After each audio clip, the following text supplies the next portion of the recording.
जय हिंद सभी लोगों को, नमस्कार, गुड इवनिंग सभी लोगों को। कैसे हैं आप लोग? आई होप आप लोग बहुत ही अच्छे होंगे और आप लोग का पेपर भी बहुत अच्छा हुआ होगा। तो आज हम लोग डिस्कस करने जा रहे हैं ऑल इंडिया FST 28 का, जिसमें हम पेपर हिंदी में डिस्कस करेंगे। 51 to 75 क्वेश्चन, यानी 25 क्वेश्चन मैं करूँगा और 76 से लेकर के 100 क्वेश्चन आपको शिल्पा मैम करेंगी। ठीक है ना? तो पेपर करने से पहले एक आप लोगों का क्या मुहिम है, मिशन हम लोग का है, मिशन 2025 के लिए अब पढ़ने का अधिकार सबको, डॉक्टर बनने का अधिकार भी सबको। हमारे आदरणीय डॉक्टर SP सिंह सर के मुहिम के तहत इसको हम लोग कंटिन्यू कर रहे हैं और आगे भी हम लोग कंटिन्यू करते रहेंगे। ठीक है, चलिए बात करते हम लोग हैं 51 नंबर क्वेश्चन की बात करेंगे। तो देखिए क्या लिखा हुआ है, पेपर हम लोग हिंदी में डिस्कस करेंगे। ठीक है ना? चलिए 51, दिए गए तत्वों की प्रथम आयनन एंथैल्पी का सही क्रम है। तो देखिए यहाँ पे क्या दिया हुआ आपका है, ये सब एलिमेंट दिए हुए हैं। तो ये सब एलिमेंट किस ग्रुप के हैं? तो हम बोलेंगे कौन से ग्रुप के हैं? 14th ग्रुप के हैं। कौन से ग्रुप के हैं? 14th ग्रुप के हैं। तो 14 ग्रुप की बात करेंगे तो कार्बन, सिलिकॉन, जर्मेनियम, टिन और क्या होगा आपका? लेड होगा। तो याद रखिएगा, हम जानते हैं अगर जनरल बात किया जाए तो आप जानते हैं क्या कि हम लोग बोलेंगे आयनन एंथैल्पी, लेफ्ट टू राइट पे जाने पर बोलेंगे आयनाइजेशन एंथैल्पी क्या करती है आपकी? बढ़ती है। और टॉप टू बॉटम पे जाएंगे, मतलब ऊपर से नीचे जाएंगे हम लोग, तो क्या होता है आपका? आयनाइजेशन एंथैल्पी हमारी क्या होती है? घटती है। ठीक, तो यहाँ अगर हम लोग बात करते हैं carbon, silicon, germanium, tin, lead की बात करेंगे तो यहाँ पे क्या होगा आपका? डिक्रीज हो जाएगा, मीन्स घट जाएगा। इसका मतलब क्या होगा आपका? यहाँ पे आंसर कौन सा हो जाएगा आपका? Carbon, silicon, germanium, tin, lead की बात करेंगे तो carbon, silicon, germanium, tin, lead. और यहाँ पे देखिए एक बात, यहाँ पे बात करेंगे PB, लेड और स्टेनस की बात करेंगे। तो लेड और स्टेनस की बात करते हैं तो यहाँ पे होता है क्या आपका? यहाँ पे PB की वैल्यू क्या होती है? ज़्यादा किससे होती है? स्टेनस से हो जाती है। तो जनरली बात करेंगे तो क्या होता है आपका? डिक्रीज तो होता ही होता है। देखो सिलिकॉन, जर्मेनियम, फिर क्या होगा आपका? लेड और क्या होगा आपका? स्टेनस। लेकिन क्या होगा आपका यहाँ पे? इसमें अगर देखा जाएगा तो यहाँ पे क्या होगा आपका? क्या होगा आपका? यहाँ PB की वैल्यू क्या होगी? ज़्यादा हो जाएगी किससे? स्टेनस से।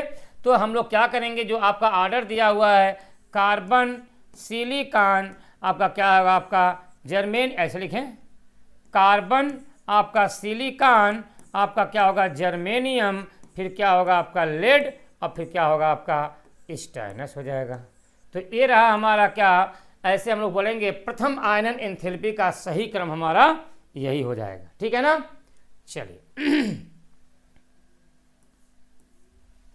ठीक है ना? चलिए अब ये क्यों हो रहा है, इसके पीछे भी देखेंगे क्या क्या होता है। यहाँ पर हम लोग बात करेंगे तो SN+4 और SN+2 में एक बात आप याद कर लीजिएगा, PB+2 एंड PB+4 में क्यों PB+2 मोर स्टेबल होता है? क्या क्यों होता है? क्योंकि due to inert pair effect की बात करेंगे हम लोग यहाँ पे। और यहीं पे हम लोग बात करेंगे स्टेनस की, तो SN+4 और SN+2 में कौन होता है आपका? SN+4 होता है। ठीक है ना? यहाँ पे क्या होगा आपका? ड्यू टू बोलेंगे हम लोग क्या? Inert pair effect. ठीक है ना? चलिए आइए 52 क्वेश्चन की बात करें हम लोग। देखिए क्या दिया हुआ 52 क्वेश्चन में। 52 क्वेश्चन की बात किया जाए तो देखिए लिखा हुआ है 9.85 ग्राम ऑफ कैल्शियम कार्बोनेट के पूर्ण अपघटन से प्राप्त CO2 का आयतन क्या होगा या क्या है? तो देखो भैया, सबसे पहले हम लोग रिएक्शन लिख दें। क्या लिखा होगा? Barium carbonate. बेरियम कार्बोनेट को अगर हम लोग हीट करते हैं तो क्या बन जाएगा आपका? बेरियम का ऑक्साइड BaO प्लस क्या बन जाएगा आपका? CO2। इसका कितना ग्राम दिया हुआ आपका है? 9.85 ग्राम आपका क्वेश्चन में दिया हुआ है। और बेरियम कार्बोनेट का मोलर मास कितना होता है? जल्दी से आंसर बताइए। बेरियम कार्बोनेट का मोलर मास BaCO3। तो याद रखिएगा BaCO3 की बात करेंगे तो यहाँ पे बेरियम का कितना होता है? 137। कितना होगा आपका 137 प्लस 12 इंटू 16 इंटू 3, तो कितना होगा आपका 197 हो जाएगा आपका। ठीक, और अगर आपसे देखिए इसकी बात करें तो इसके बारे में तो पूछा नहीं है, क्या पूछा है CO2 का क्या पूछ रहा है आपसे, क्या आयतन क्या होगा, और आयतन पूछ रहा है स्टैंडर्ड कंडीशन पे STP पे वॉल्यूम कितनी होती है 22.4 लीटर होता है। तो इसका इससे कंपेयर पूछ रहा है, इसका मतलब हम लोग जानते हैं क्या, मोल इज इक्वल टू क्या होगा आपका weight upon molecular weight is equal to V upon VM। अब ये किसके लिए है, बेरियम कार्बोनेट के लिए है, ये क्या है आपका CO2 के लिए। वेट कितना दिया है 9.85 अपान कितना है 197 इज इक्वल टू V अपान 22.4। यहाँ पे जो V की वैल्यू है वॉल्यूम किसके लिए CO2 के लिए निकाल लीजिए 9.85 इंटू 22.4 डिवाइड बाई क्या होगा आपका 197। तो जब इसको हम लोग सॉल्व करेंगे तो यहाँ पे देखिए आपकी जो वैल्यू आ जाएगी कितना होगा आपका 1.12 लीटर, 1.12 लीटर आ जाएगा। तो ये हमारा क्या हो जाएगा आपका second is the right answer हमारा हो जाएगा। ठीक है ना। चलिए अब हम लोग बात कर रहे हैं 53 का। आइए भैया क्या लिखा हुआ है, द्विगंशी क्वांटम संख्या L इज इक्वल टू 3 के लिए इलेक्ट्रॉन की अधिकतम संख्या होगी। तो देखिए द्विगंशी क्वांटम संख्या मतलब L की वैल्यू 3 है, इसका मतलब क्या कि अगर N की वैल्यू 4 होगा तभी तो क्या होगा L की वैल्यू क्या होगा आपका 3 होगा, और अगर L की वैल्यू 3 है इसका मतलब क्या हो सकता है, यहाँ पर बोले हम लोग अगर यहाँ पे L की वैल्यू भी यहाँ पे 0 भी हो सकता है, 1 भी हो सकता है, 2 भी हो सकता है और 3 हो सकता है। अब मतलब 4 के बराबर तो होगा नहीं, तो इसका मतलब अगर L की वैल्यू 0 है तो किसकी बात करें हम लोग, S सब सेल की बात करेंगे। L की वैल्यू 1 है तो P सब सेल की बात करेंगे, L की वैल्यू 2 है तो D सब सेल की बात करेंगे, और अगर L की वैल्यू 3 है तो क्या बोलेंगे हम लोग F सब सेल की बात करेंगे। ठीक, और अगर हम लोग F सब सेल की बात करेंगे, उपकोष की बात कर रहे हैं, तो देखो S सब सेल में मैक्सिमम इलेक्ट्रॉन कितने होंगे 2 इलेक्ट्रॉन होंगे, क्योंकि होता है यहाँ पे एक ऑर्बिटल, और एक ऑर्बिटल में कितने इलेक्ट्रॉन होंगे आपके 2। P सब सेल में होते हैं 3 ऑर्बिटल और मैक्सिमम इलेक्ट्रॉन कितने हो जाएंगे आपके 6, तो 6 इलेक्ट्रॉन यहाँ हो जाएंगे। D सब सेल में होते हैं 5, मैक्सिमम इलेक्ट्रॉन कितने होंगे आपके 10 इलेक्ट्रॉन, और F सब सेल में कितने होते हैं 7 ऑर्बिटल, मैक्सिमम इलेक्ट्रॉन कितने होंगे 14 इलेक्ट्रॉन। इसका मतलब सर क्या हो जाएगा कि पूछा गया क्या अगर L की वैल्यू 3 है तो अगर इसकी 3 की बात कर रहा है तो मैक्सिमम नंबर ऑफ इलेक्ट्रॉन कितने होंगे आपके 14। तो मैक्सिमम इलेक्ट्रॉन की बात करेंगे, मैक्सिमम इलेक्ट्रॉन की बात करेंगे तो कितने हो जाएंगे यहाँ पे 14। तो आंसर कौन सा हो जाएगा, 4th is the right answer आपका हो जाएगा। ठीक है ना। चलिए आइए बात करते हैं, पूछा गया 54 में गलत की पहचान करें। देखिए ये आपका IPSC नेम दिया हुआ है, ऑफिशियल IPSC नेम, और यहाँ पे नाम दिया हुआ है। तो क्वेश्चन पूछा गया क्या इसमें क्या गलत है। देखिए अनिल अनियम मतलब 101, अनिल अनियम 101 का ऑफिशियल IPSC नेम क्या होगा आपका मेंडेलिवियम, सही है। चलिए भैया अनिल ट्राइयम 103 की बात कर रहे हैं हम लोग, तो 103 को हम लोग क्या बोलेंगे लॉरेंसियम, सही है। 106 की हम लोग बात करें, यहाँ पे देखो लिखा हुआ है अनिल हेक्सियम, तो यहाँ क्या होगा आपका सीबोर्जियम, ये भी सही है। अनियम मतलब A111 111 की बात कर रहे हैं, तो 111 को हम लोग क्या बोलते हैं बताइए, यहाँ लिखा हुआ डर्मेस्टिंडियम, ये आपका गलत हो जाएगा। तो सही क्या होगा, क्या बोलते हैं 111 को रोनटेंजियम, रोनटेंजियम बोलते हैं, ठीक है ना, रोनटेंजियम बोलते हैं। और डर्मेस्टिंडियम किसके लिए होता है ऑफिशियल IPSC नेम, अगर यहाँ पूछा जाएगा तो 110 110 के लिए होता है। तो इसीलिए क्या हो जाएगा, यही हमारा क्या हो जाएगा आपका जो मैचिंग है, यही हमारा क्या होगा आपका गलत हो जाएगा, इनकरेक्ट हो जाएगा। तो डी का जो फोर्थ होगा यही हमारा क्या हो जाएगा, आपका गलत आंसर आपका हो जाएगा, मतलब गलत की पहचान आपकी है यहाँ, ठीक है ना। आओ बात करते हम लोग हैं 55 का। क्या दिया, नेशनल अभिकर्मक में अमोनिया का पता लगाने के लिए सक्रिय पदार्थ है। तो याद रखिएगा, नेशनल अभिकर्मक की बात करें, नेशनल रिएजेंट की बात करेंगे तो याद रखिएगा K2HgI4 होता है। और अगर इसको हम लोग क्या करें तो इसको डिसोसिएट करेंगे तो 2K प्लस क्या होता है, HgI4-2 होता है। तो देखो भैया यही क्या होता है, इसी का पता लगाने के लिए करते हैं तो यहाँ मिला सकते हैं, HgI4-2 हो जाएगा, यही क्या होगा आपका आंसर हो जाएगा, ठीक। Fourth is the right answer हो जाएगा। आइए बात करते हैं हम लोग हैं यहाँ पर 56। देखिए क्या दिया हुआ है, निम्नलिखित में से किस अणु में परमाणु की रैखिक अवस्था नहीं होती है। रैखिक मतलब लीनियर। तो देखो भैया यहाँ अगर हम लोग बात करें H2S का, तो H2S की बात करेंगे तो सल्फर क्या हुआ, कहते हैं H2S। तो देखो यहाँ पे H2S की बात करें तो हाइड्रोजन सल्फाइड है। अगर हाइड्रोजन सल्फाइड है तो देखो सल्फर के आउटर मोस्ट शेल में कितने इलेक्ट्रॉन होते हैं, 6। इसका मतलब 2 बॉन्ड पेयर है एंड 2 लोन पेयर है। तो जब यहाँ पे इसका हम लोग हाइब्रिडाइजेशन देखेंगे तो क्या हो जाएगा आपका sp3। और यहाँ पे जब इसका शेप पूछा जाएगा तो क्या होगा, अगर इसको हम लोग छिपा लेते हैं तो कैसा दिख रहा है आपका, V शेप दिख रहा है। इसका मतलब क्या होगा आपका V शेप्ड हो जाएगा। और V शेप्ड को हम लोग क्या बोलते हैं, बेंट शेप बोलते हैं। क्या बोलते हैं, बेंट शेप्ड बोलते हैं। और बेंट शेप्ड को ही हम लोग क्या बोलते हैं, एंगुलर शेप भी बोलते हैं। क्या बोलते हैं, एंगुलर शेप्ड भी बोलते हैं हम लोग हैं। इसके हम लोग 3 नाम से रिप्रेजेंट करते हैं, ठीक है ना। ये तो हो गया भैया। लेकिन अगर बेरिलियम हाइड्राइड है, एसिटिलीन है, CO2 है, तो यहाँ इन तीनों की बात करेंगे तो यहाँ पे 2 सिग्मा बॉन्ड होंगे। और अगर 2 सिग्मा बॉन्ड हो रहा है तो इसका हाइब्रिडाइजेशन क्या हो जाएगा, sp हो जाएंगे। और अगर sp हो रहा है तो कैसा होंगे, लीनियर हो जाएंगे। कैसे होंगे, लीनियर मीन्स क्या हो जाएगा आपका, रेखीय हो जाएगा। तो पूछा है कौन रेखीय अवस्था में नहीं है, तो यही आपका क्या होगा, रेखीय अवस्था में नहीं होगा, ठीक है ना।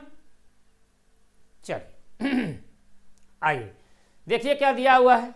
दिया हुआ 57 में, ले सातेलिय सिद्धांत के अनुसार साम्य में एक ठोस और द्रव में ऊष्मा देने से क्या होगा, ताप बढ़ना, तापमान का कम होना, द्रव की मात्रा घटती है, ठोस की मात्रा घट जाती है। जल्दी बताइए इसका आंसर क्या होना चाहिए, जल्दी बताइए आप लोग आंसर। देखिए भैया अगर हम लोग बात करते हैं, क्या बात करें, अगर कोई ठोस से, बताइए ठोस से अगर हम लोग किस में जा रहे हैं, बताइए द्रव में जा रहे हैं। अगर ठोस से हम लोग द्रव में जाएंगे इसका मतलब हम लोग क्या कर रहे हैं, टेम्परेचर को बढ़ा रहे हैं। और अगर टेम्परेचर को बढ़ाएंगे तो आप जानते हैं क्या होगा, उसमें रिएक्शन कहाँ पे जाएगी, कहाँ पे, रिएक्टेंट से कहाँ जाएगी, प्रोडक्ट की साइड में जाएगी। मतलब क्या, अभिकारक से कहाँ पे जाएगी, उत्पाद की तरफ जाएगी। और अगर अभिकारक से उत्पाद की तरफ जा रही है तो इसका मतलब क्या होगा आपका, यहाँ पे ठोस की मात्रा कम होगी, द्रव की मात्रा क्या होगी, बढ़ती जाएगी। इसका मतलब अगर रिएक्शन इधर जा रही है, इसका मतलब जो ये ठोस है हमारा, ये ठोस की जो मात्रा है वो क्या हो रही है, कम होती जा रही है। और यहाँ द्रव की मात्रा क्या हो रही है आपकी, बढ़ती जा रही है। तो क्या पूछ रहा है, क्या ठोस से द्रव में ऊष्मा देने से क्या होगा, ठोस की मात्रा क्या होगी, यहाँ पर देखो घट जा रही है। यही तो है, द्रव की तो घटेगी नहीं, तापमान कम हो, तापमान बढ़ा तो रहे ना, बढ़ाने पे क्या होगा, ठीक है ना। चलिए बेंजीन के नाइट्रीकरण में क्रियाशील प्रजाति है। इसका मतलब देखो बेंजीन का नाइट्रेशन करा रहे हैं। अगर हम लोग बेंजीन की बात करें तो C6H6 प्लस नाइट्रेशन करा दें मतलब HNO3। अगर इसका हम लोग नाइट्रेशन करा दें तो यहाँ पे अगर इसको हम लोग डिसोसिएट करेंगे तो OH minus plus NO2 plus में कन्वर्ट हो जाएगा। अब यहाँ पे जो हमारा प्रोडक्ट बनेगा वो क्या होगा आपका, यहाँ पे नाइट्रोबेंजीन बन जाएगा। क्या बन जाएगा आपका, नाइट्रोबेंजीन बन जाएगा। तो पूछ रहा है यहाँ पर बताइए नाइट्रीकरण में क्रियाशील प्रजाति कौन सी होगी आपकी। तो यहाँ पे देखो क्या दिया आपका, NO2+। ठीक है ना, तो यही क्या होगा आपका, फोर्थ आंसर आपका करेक्ट हो जाएगा। ठीक है ना। चलिए क्या पूछा है, निम्नलिखित अभिक्रिया में देखो ये रिएक्शन दी हुई है, पूछ रहा है ये जो आपका है ये उत्पाद ए में मौजूद सिग्मा बंध की संख्या कितनी होगी कितनी होगी भैया, देखते हैं। आइए अगर हम लोग यहाँ पर बात करते हैं CH3 single bond C triple bond CH, अगर हम लोग इसकी रिएक्शन करा रहे हैं किसके साथ, रेड हार्ट और हम लोग ऐसे ले लें iron tube, red heart iron tube ले लें भैया, रेड हार्ट आयरन ट्यूब। अगर रेड हार्ट आयरन ट्यूब ले लेंगे और 873 केल्विन पे इसको हम लोग गर्म कर रहे हैं, तो यहाँ पे क्या बन जाएगा आपका 1,3,5 tri methyl benzene, 1,3,5 tri methyl benzene, 1 2 3 4 5 6 1,3,5 tri methyl benzene बन जाएगा। और यहाँ पे सिग्मा बॉन्ड की बात करेंगे तो 6 बेंजीन का, और यहाँ पे 6 कार्बन पे 6 बॉन्ड भी है, 6 यहाँ पे हो जाएंगे, तो 6 6 12 यहाँ पे हो जाएंगे, 12 3 15 3 18 और 3 कितना हो जाएगा आपका 21, मतलब क्या हो जाएगा आपका 21 सिग्मा बॉन्ड हो जाएगा। कितना हो जाएगा आपका 21 सिग्मा बॉन्ड हो जाएंगे और आपका 3 पाई बॉन्ड हो जाएगा। ठीक, तो क्या पूछा है सिग्मा बॉन्ड, तो सिग्मा बॉन्ड कितने होंगे आपके 21। ठीक है ना। चलिए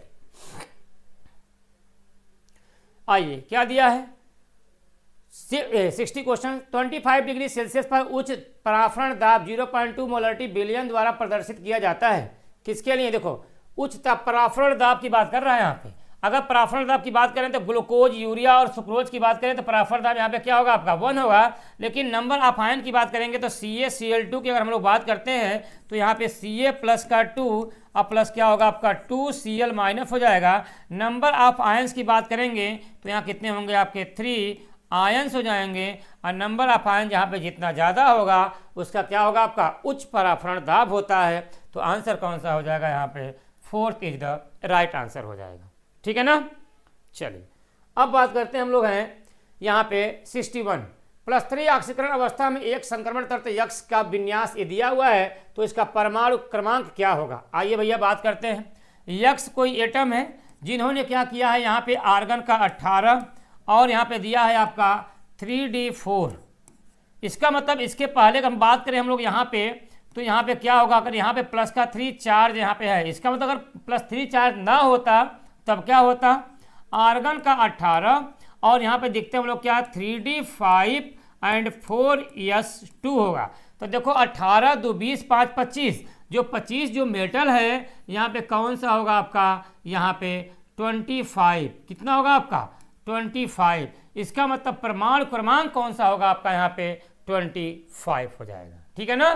तो परमाणु क्रमांक की बात किया गया यहाँ पे, तो परमाणु क्रमांक क्या हो जाएगा आपका 25 हो जाएगा। ठीक है ना। आइए बात करते हैं हम लोग है, यहाँ क्या दिया, कोबाल्ट +2 आयन की का परिकलित चक्रण चुंबकीय आघूर्ण है। देखो भैया चक्रण चुंबकीय मतलब क्या बोलेंगे, magnetic moment mu equal to क्या होता है, रूट में n+2 क्या होता है, बोर मैग्नेटान होता है। और n क्या होता है, नंबर ऑफ अनपेयर्ड इलेक्ट्रॉन होता है। इसका मतलब अगर कोबाल्ट +2 की बात कर रहे हैं, अगर कोबाल्ट +2 की बात करेंगे तो कोबाल्ट का एटॉमिक नंबर होता है 27, और जब इसका इलेक्ट्रॉनिक कॉन्फ़िगरेशन लिखेंगे तो आर्गन का 18 और क्या लिखेंगे हम लोग 3d7 एंड 4s2। जब यहाँ पे प्लस का 2 चार्ज मतलब यहाँ से 2 इलेक्ट्रॉन तो भैया निकल गया आपका, ये तो खत्म हो गया, बचा क्या 3d7। तो अगर 3d7 की बात करते हैं, डी सब सेल में कितने होते हैं 5 ऑर्बिटल, 1 2 3 4 5 6 और 7। इसका मतलब 3 अनपेयर्ड इलेक्ट्रॉन है, तो यहाँ पे 3 हम लोग रख दें, तो क्या होगा आपका, अगर यहाँ पे 3 अनपेयर्ड इलेक्ट्रॉन है, अयुग्मित इलेक्ट्रॉन है, अनपेयर्ड अगर इलेक्ट्रॉन है, तो यहाँ देखिए 3, यहाँ पे 3 + 2 की बात करेंगे तो 5 3 15, यहाँ पे वो 3 2 5 5 दिया 15, तो यहाँ पे क्या होगा रूट का 15, और यहाँ पे 15 रूट का निकालेंगे हम लोग, तो क्या होगा आपका 3.83 बोर मैग्नेटॉन। ठीक, तो कितना आ जाएगा आपका 3.87 ले लीजिए, 3.87। जितने नंबर आप अनपेयर्ड इलेक्ट्रॉन, वही उसका क्या होता है, मैग्नेटिक मोमेंट होता है। ठीक है ना। चलिए भैया, आइए बात करते हैं हम लोग हैं 63 की। देखिए क्या दिया हुआ है, निम्नलिखित में से कौन सा लिखा हुआ है, NSR न्यूक्लियोफिलिक सब्स्टिट्यूशन रिएक्शन बोले में नाभिक से नहीं प्रतिस्थापन अभिक्रिया में सबसे कम क्रिया करता है। इसका मतलब क्या होगा, अगर यहाँ से हम लोग बांड तोड़ें तो यहाँ निगेटिव, यहाँ पॉजिटिव चार्ज आएगा, यहाँ बांड तोड़ें तो यहाँ निगेटिव, यहाँ पॉजिटिव चार्ज आएगा, यहाँ बांड तोड़ें यहाँ पे निगेटिव, यहाँ पॉजिटिव चार्ज आएगा, यहाँ पे बांड तोड़ेंगे यहाँ निगेटिव, यहाँ पे पॉजिटिव चार्ज आएगा। तो ये कंपाउंड क्या होगा आपका, क्या होगा आपका लिस्ट रिएक्टिव हो जाएगा, और लिस्ट रिएक्टिव होगा तो क्या होगा आपका सबसे कम अभिक्रिया करता है। ठीक है ना। तो यही आपका क्या होगा, आपका फोर्थ क्या होगा, आपका कम क्रियाशील होगा। ठीक है ना। चलिए, वह यौगिक जो सोडियम के साथ अभिक्रिया नहीं करता है। अगर सोडियम के साथ अभिक्रिया नहीं करता है, इसका मतलब क्या है, देखिए अगर कहें हम लोग तो देखो यहाँ पे क्या है, यहाँ पे H जो रिप्लेस हो जाएगा, यहाँ पे OH में, यहाँ पे देखो इसको हम लोग ऐसे बना लें CH3, यहाँ पर CH, और यहाँ पे O और H, यहाँ पे क्या हो जाए CH3, ये भी क्या होगा आपका यहाँ से रिप्लेस हो जाएगा, यहाँ पर रिप्लेस। लेकिन यहाँ पे क्या है आपका, यहाँ पे जो हाइड्रोजन है वो क्या हमारा है, यहाँ पे जो आपका हाइड्रोजन है वो हम लोग क्या बोलेंगे, यहाँ पे अब्सेंट ऑफ हम लोग बोलेंगे एक्टिव हाइड्रोजन, मतलब सक्रिय हाइड्रोजन यहाँ पे है ही नहीं। जब अगर सक्रिय हाइड्रोजन नहीं है, इसका मतलब क्या होगा आपका, यही सोडियम के साथ अभिक्रिया नहीं करेगा। ठीक है ना, याद रखिएगा। यहाँ पे क्या लिखेंगे हम लोग, absent of active hydrogen, absence of active hydrogen.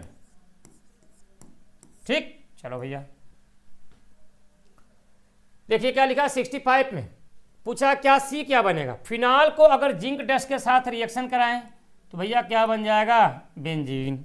और अगर भैया आप याद रखिएगा आप लोग, यहाँ पे देखो एनहाइड्रस Cl3 के साथ रिएक्शन कराएं यहाँ पे AlCl3 के साथ, तो क्या बन जाएगा, टालविन CH3।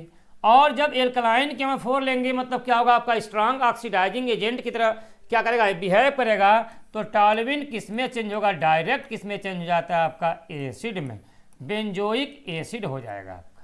ठीक है ना।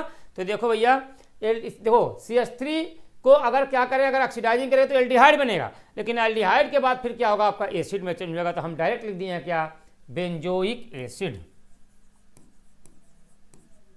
बेंजोइक एसिड, बेंजोइक अम्ल की तरह क्या होगा आपका, फाइनली प्रोडक्ट हमारा सी हमारा बन जाएगा।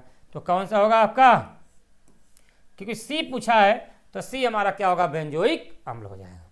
आइए भैया बात करते हैं क्या 66 का। देखो क्या पूछा है, पूछा है फोटॉन की ऊर्जा। तो देखो यहाँ पे ये पहलू दिया हुआ है 5.8 × 10⁻16 करके मीटर तरंगदैर्घ्य के सोडियम प्रकाश के फोटॉन की ऊर्जा जूल में परिकलित कीजिए। हम जानते हैं क्या, E = hc/λ। यहाँ पे H की वैल्यू कितना देंगे, 6.6 × 10⁻34 इंटू C की वैल्यू कितना होता है, 3 × 10⁸ अपान लेमडा की वैल्यू कितना दिया होता है, तरंगदैर्घ्य 5.862 × 10⁻, कितना होगा, -16। और यहाँ पे जब इसको हम लोग सॉल्व करेंगे तो देखो यहाँ पे 16, यहाँ पे 8, 16 4 20 4 24 10 34, मतलब 10 देखो इसमें कोई दिया होगा, तो यहाँ पे जो वैल्यू हमारी आ जाएगी, यहाँ पे आएगा 10⁻⁻10, और यहाँ पे आ जाएगी 3.3। जैसे सॉल्व करेंगे तो 3.38 × 10⁻, क्या होगा आपका, 10 हो जाएगा, जूल में आएगा। किस में आएगा आपका, जूल में। ठीक है ना। चलिए, क्योंकि एनर्जी की यूनिट क्या होती है, जूल हो जाएगा। ठीक है, चलिए ठीक है भैया। तो क्या होगा आपका 66 आंसर क्या हो जाएगा आपका, first is the right answer हमारा हो जाएगा। आइए बात करते हैं हम लोग हैं 67 की। देखिए क्या दिया हुआ है, किसी भी रासायनिक अभिक्रिया में साम्य तब स्थापित माना जाता है जब परस्पर विपरीत अभिक्रिया से गुजरना, आर अभिकारक और पी उत्पाद की सांद्रता समान। देखो भैया, अगर व पश्च अभिक्रिया का वेग समान होता है, अभिकारक व उत्पाद का दाब समान होता है। नहीं भैया, जब हम बात करेंगे R F is equal to R B, rate of forward और रेट ऑफ बैकवर्ड दोनों बराबर होंगे, इसका मतलब क्या होगा आपका, अग्र व पश्च अभिक्रिया का वेग क्या होना चाहिए, समान होगा, तभी क्या होगा आपका साम्य अवस्था में हमारा आएगा, इक्विलिब्रियम की कंडीशन में हमारा आएगा। लेकिन अगर हम लोग बात करें सांद्रता की, तो सांद्रता समान भी हो सकती है और आपका क्या कांस्टेंट होगा आपका, ठीक है ना। तो समान भी हो सकती है और कांस्टेंट भी हो सकती है। यहाँ मतलब क्या, समान भी होगी और बढ़ भी सकती है, लेकिन क्या होगा, आप कांस्टेंट हो जाएगी, ठीक ना, इक्विलिब्रियम पे नहीं आएगी आपकी, ठीक है ना। तो यहाँ पे आंसर कौन सा हो जाएगा आपका, थर्ड हो जाएगा। ठीक है, चलिए आइए बात करते हैं हम लोग हैं 68 की। 67 हो गया ना, हाँ चलिए 68 है। देखो भैया, अगर 68 की बात करें तो क्या पूछा है, H2O प्रणाली की सबसे यादृच्छिक अवस्था है। बर्फ H2O 80 डिग्री सेल्सियस व 1 एटमॉस्फेरिक प्रेशर पे, H2O लिक्विड 125 डिग्री सेल्सियस व 1 एटमॉस्फेरिक प्रेशर पर, और दिया आपका वाष्प। H2O प्रणाली की सबसे यादृच्छिक अवस्था कौन सी होती है, जब वो किस में चला जाए, आपका वाष्प अवस्था में, स्टीम अवस्था में चला जाएगा, उसी को हम लोग क्या बोलते हैं यहाँ पे, यादृच्छिक अवस्था कहते हैं। तो क्या होगा आपका, वाष्प, स्टीम के फॉर्म में चला, किस में चला जाए, स्टीम में, ठीक है ना।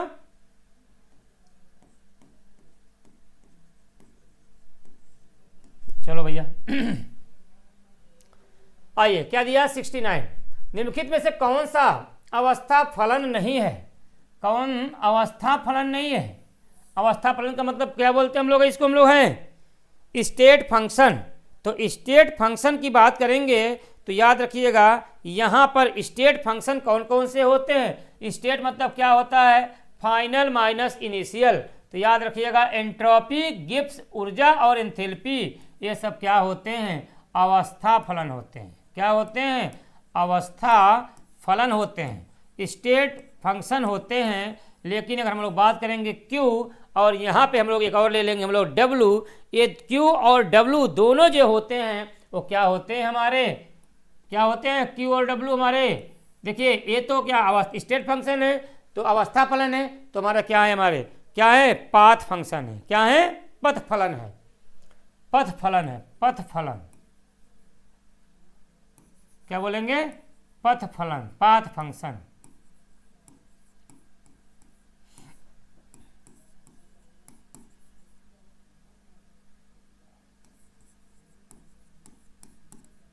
ठीक है भैया, चलो आइए बात करते हैं हम लोग है 70। जो कह दिया कॉलम फर्स्ट को सेकेंड से मिलान करना है, पूछ रहा क्या है।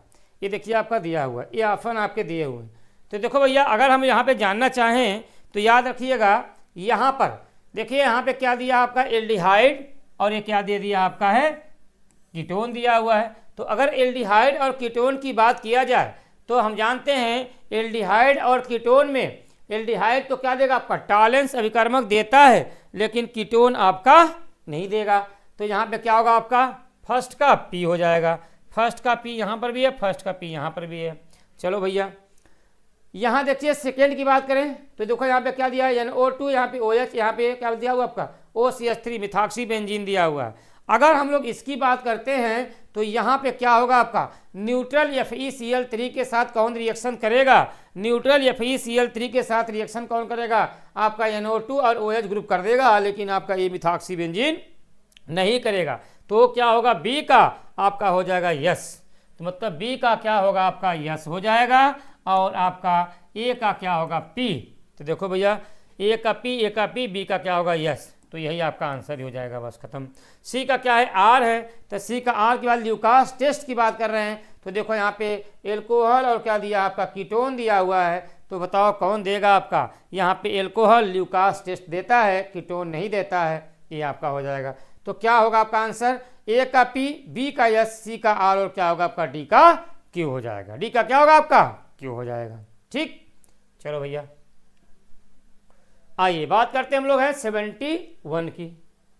देखिए 71 में अगर हम लोग बात करें तो क्या दिया है, यमलीय माध्यम में 1 मोल MnO4- आयन द्वारा ऑक्सीकृत ऑक्जेलेट आयनों के मोल की संख्या होगी। देखो भैया क्या है, यहां पे क्या दिया है आपका है, यहां पे बात करें हम लोग MnO4- किसमें चेंज होता है, Mn+2 में। यहाँ ऑक्सीडेशन नंबर कितना होगा प्लस का 7। यहाँ जिस एटम पे जितना चार्ज वही उसका ऑक्सीडेशन नंबर, तो कितने का चेंज आ रहा है, 5 इलेक्ट्रॉन का आ रहा है। ठीक, और यही क्या दिया हुआ है, ऑक्जेलेट आयन मतलब C2O4-2।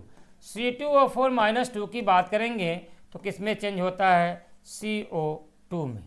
लेकिन अगर इसका हम लोग ऑक्सीकरण अंक निकालेंगे तो कितना आएगा, प्लस का 3 और यहाँ कितना आएगा, प्लस का 4। देखिए यहाँ पे कितने का चेंज आ रहा है, 1 का, लेकिन यहाँ 2 है रिएक्टेंट में, इंटू 2 कर देंगे तो कितना होगा आपका 2 इलेक्ट्रॉन हो जाएगा। अब भैया समझने वाली बात ये है कि क्या किया गया है, हम जानते हैं किसके लिए, MnO4- ऐसे लिख दिए यहाँ पे, MnO4- is equal to C2O4-2। इसका मतलब अगर इसके लिए mole into valency factor is equal to इसका मोल इंटू क्या होगा, वैलेंसी फैक्टर। और वैलेंसी फैक्टर क्या होता है, चेंज इन ऑक्सीडेशन नंबर होता है। तो यहाँ भैया देखो मोल पूछ रहा है आपसे, देखो नहीं 1 मोल इसका दिया हुआ है, तो 1 × 5 इज इक्वल टू, अम्लीय माध्यम में दे रहा है 1 मोल MnO4- द्वारा ऑक्सीकृत ऑक्जेलेट आयनों के मोल की संख्या, मतलब इसका मोल पूछ रहे हैं। तो n इंटू यहाँ क्या दिया है, इसका बैलेंसी फैक्टर कितना होगा, 2 हो जाएगा। तो n इज इक्वल टू कितना होगा आपका 5/2 या बोल देंगे 2.5। ठीक, तो 5/2 कौन सा आंसर हो जाएगा आपका, फर्स्ट आंसर। ठीक है, चलो भैया आइए बात करते हैं यहाँ 72, निम्नलिखित में से कौन सा यौगिक फिनालिक गुण प्रदर्शित नहीं करता है। ठीक है ना, तो फिनालिक ग्रुप प्रदर्शित कौन नहीं कर रहा है, देखो फिनोलिक ग्रुप की बात कर रहे हैं, तो यहाँ अगर हम लोग फिनोलिक ग्रुप की अगर हम लोग बात करते हैं तो कौन नहीं करेगा बताइए। यहाँ पे बात करेंगे तो देखो यहाँ पे क्या है आपका, यही फिनालिक ग्रुप प्रदर्शित नहीं कर रहा है। देखो यहाँ पे, यहाँ एल्कोहलिक ग्रुप, देखो डायरेक्ट बेंजीन से कौन जुड़ा नहीं है, देखो ये नहीं जुड़ा हुआ है, तो क्या होगा आपका, यही आपका फिनालिक ग्रुप प्रदर्शित नहीं करेगा। ठीक है, चलिए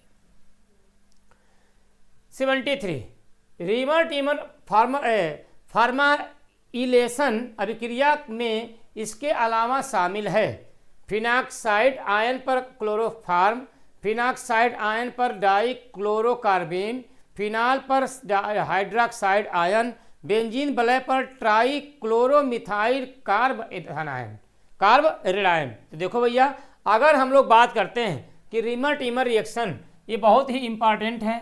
कैसे क्या होता है आपका, अगर हम लोग फिनाल को क्लोरोफार्म प्लस क्या एक्वस यानी AOH या QH के साथ रिएक्शन कराएंगे तो क्या बनता है आपका, एल्डिहाइड बनता है। तो कैसे, आर्थो हाइड्रोक्सी क्या बोलते हैं, बेंजल्डिहाइड। तो देखो भैया फिनाल को अगर हम लोग फिनाल को मतलब C6H5OH, फिनाल को अगर हम लोग chloroform CHCl3 plus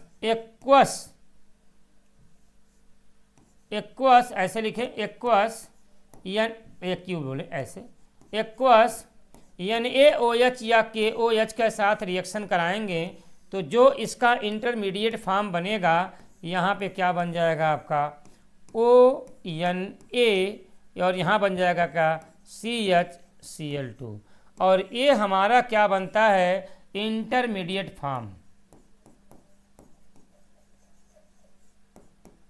intermediate form बन जाएगा। और भैया जब ये इंटरमीडिएट फॉर्म बनेगा और जब इसकी हम लोग क्या करेंगे H+ आयन के साथ रिएक्शन करा देंगे तो भैया ये क्या बन जाएगा आपका यहाँ पे ऑर्थो हाइड्रॉक्सी बेंजल्डिहाइड, ठीक, और ये हमारा फाइनल प्रोडक्ट बन जाएगा। तो पूछ रहा है यहाँ पे ये क्या बनेगा, तो देखो भैया यहाँ पे क्या बनेगा, अगर इसको हम लोग हटाएंगे तो क्या बन रहा है, देखो आपका फिनॉक्साइड आयन पर डाइक्लोरोकार्बिन, और डाइक्लोरोकार्बिन क्या होता है आपका CCl2 होता है, और CCl2 होता है क्या, लुईस एसिड होता है।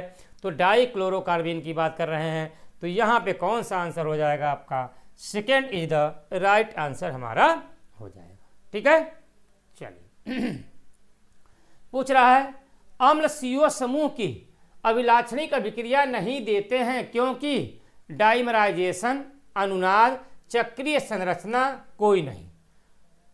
अभिलाक्षणिक अभिक्रिया नहीं देते हैं, क्यों नहीं देते भैया बताइए, बताइए भैया बताइए।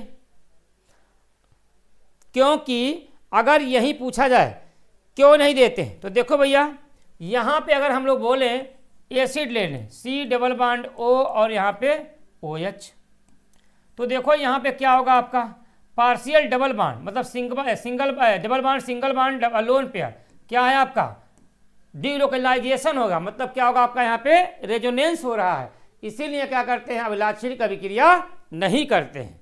तो यहाँ आप लिख सकते हैं क्या, ड्यू टू लिखेंगे हम लोग क्या, पार्शियल डबल बॉन्ड कैरेक्टर पाया जाएगा, क्या बोलेंगे यहाँ पे क्या हो जाएगा आपका पार्शियल डबल बॉन्ड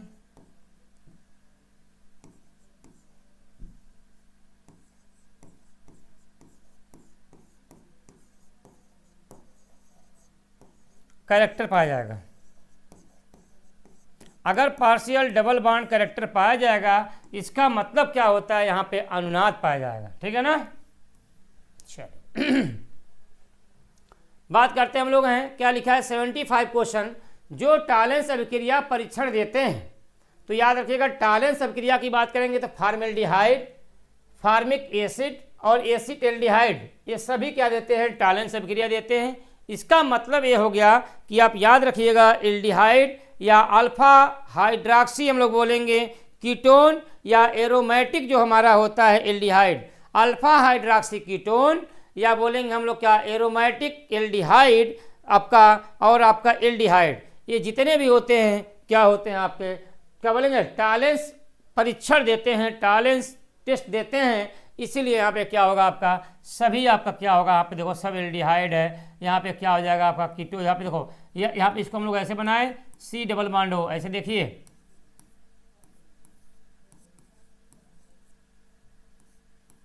ठीक है ना। तो देखो भैया तो जो भी हमारे हैं एल्डिहाइड या बोलेंगे आर्थो हाइड्रॉक्सी, हम लोग क्या बोलेंगे आर्थो हाइड्रॉक्सी कीटोन, या फिर हम लोग बोले एरोमेटिक एल्डिहाइड, ये सब क्या होते हैं क्या बोलेंगे टालेंस परीक्षण देते हैं। इसका मतलब 75 का आंसर क्या हो जाएगा हमारा, क्या होगा बताइए, 4th is the right answer हमारा हो जाएगा। ठीक, तो ये रहे हमारे 51 to 75 क्वेश्चन, यानी 25 क्वेश्चन मैंने डिस्कस किया। तो आई होप आप लोगों का पेपर बहुत ही अच्छा हुआ होगा और अच्छे मार्क्स भी आए होंगे। तो फिर अगले टेस्ट में मिलते हैं और इसके बाद शिल्पा मैम आप लोगों को पेपर कंटिन्यू करेंगी 76 से लेकर के 100 क्वेश्चन। जय हिंद, जय भारत, नमस्कार।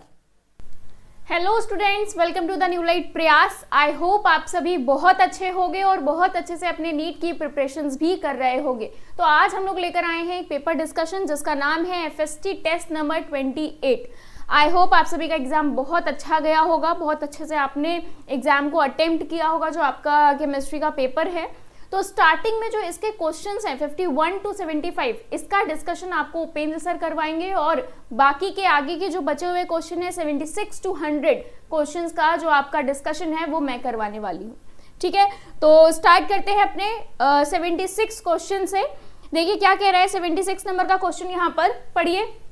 ये बोल रहा है कि ln(k) और 1/t का ग्राफ प्रवणता के साथ रैखिक है, यानी कि ग्राफ की बात हो रही है। ठीक है, यहाँ पर ln(k) है, ठीक है, और यहाँ पर 1/t है। अब इनके बीच का जो ग्राफ प्रवणता है वो स्लोप जो है, स्लोप की जो बात कर रहा है वो क्या है, रैखिक है। ठीक, इस स्लोप को हम लोग -EA/r लिखते हैं। आर्हीनियस इक्वेशन आप सभी ने पढ़ रखी होगी, पढ़ रखी है ना सभी ने। तो वही बात ये यहाँ पर पूछ रहा है। तो जो स्लोप है वो पूछ रहा है, जो स्लोप आता है उसका यहाँ पर वैल्यू बताओ, उसका जो प्रवणता होती है वो क्या होती है, वो पूछी जा रही है। ठीक है, तो यहाँ पर हमने लिख दिया है, यही आपका आंसर हो जाएगा। यानी कि इसके बीच में जो ग्राफ प्रवणता के साथ रैखिक है वो कौन सा ऑप्शन सही होगा।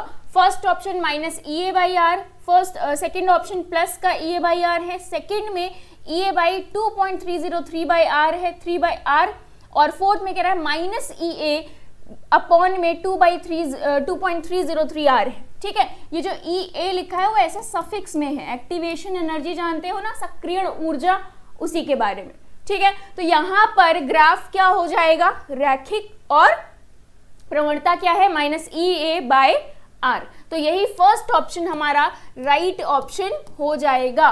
क्लियर है, यहाँ पर first option is the right option. Arrhenius equation के साथ आपको ये मिल जाएगा केमिकल काइनेटिक्स चैप्टर में।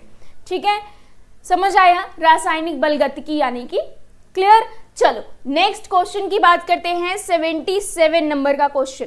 देखो ये कह रहा है कि अभिक्रिया की कोटि लिखा है ये, ऑर्डर यानी कि, ठीक है, कोटि की गणना ए और बी होगा, यानी कि ए और बी जो है उनकी कोटि बतानी है, आपको ऑर्डर बताना है, जिसके लिए यहाँ पर सांद्रताएं दे रखी हैं, 3 तरीके से ये दे रखी हैं। ठीक है, तो ए की जो सांद्रता है, बी की सांद्रता और उनके दर स्थिरांक यानी कि दर दे रखी है यहाँ पर। तो अगर हम यहाँ पर इनको इक्वेशन मान लें, इसे इक्वेशन 1, इसे इक्वेशन 2 और इसे इक्वेशन 3 मान लें। ठीक है, ये मान लिया। अब देखो इस जो हमारी जो डेटा है इसे ध्यान से देखो, तो जो ए की सांद्रता है जब वो दुगनी हो रही है, जब ए की सांद्रता देखो और बी की सांद्रता समान है, तो दर कितनी है 1.2 इंटू 10⁻³ है। ठीक, यहीं पर जब ए जो है वो दुगना कर दिया जा रहा है, देखो यहाँ पर दुगना ही तो है, तो यहाँ पर जो दर है वो भी क्या हो जा रही है, दुगनी हो जा रही है। यहाँ पर देखो दुगनी हो गई। ठीक, सेम अगर हम बी के केस में बोले, बी के केस में अगर ये दुगना हो रहा है तो दर पर कोई इफेक्ट नहीं पड़ रहा है, दर पर कोई इफेक्ट नहीं पड़ रहा है। ठीक, तो इस हिसाब से अगर आप आंसर निकालना चाह रहे हो शॉर्ट ट्रिक से, तो यानी कि ए जब डबल हो रहा है तो दर भी डबल हो रही है, बी जब डबल हो रहा है तो दर पर कोई इफेक्ट नहीं पड़ रहा है। तो यहां से भी हम देख सकते हैं आंसर, लेकिन इसे सॉल्व करना है तो सबसे पहले देखो इनको इक्वल करना पड़ेगा, तो थर्ड को डिवाइड करो, थर्ड वाली जो इक्वेशन उसको 1 से डिवाइड कर दो। ठीक है, थर्ड वाली इक्वेशन को 1 से डिवाइड कर लो। आप सभी को व्यंजक पता है क्या होता है, जल्दी से बताओ व्यंजक, फटाफट बताओ क्या होता है। R इक्वल्स टू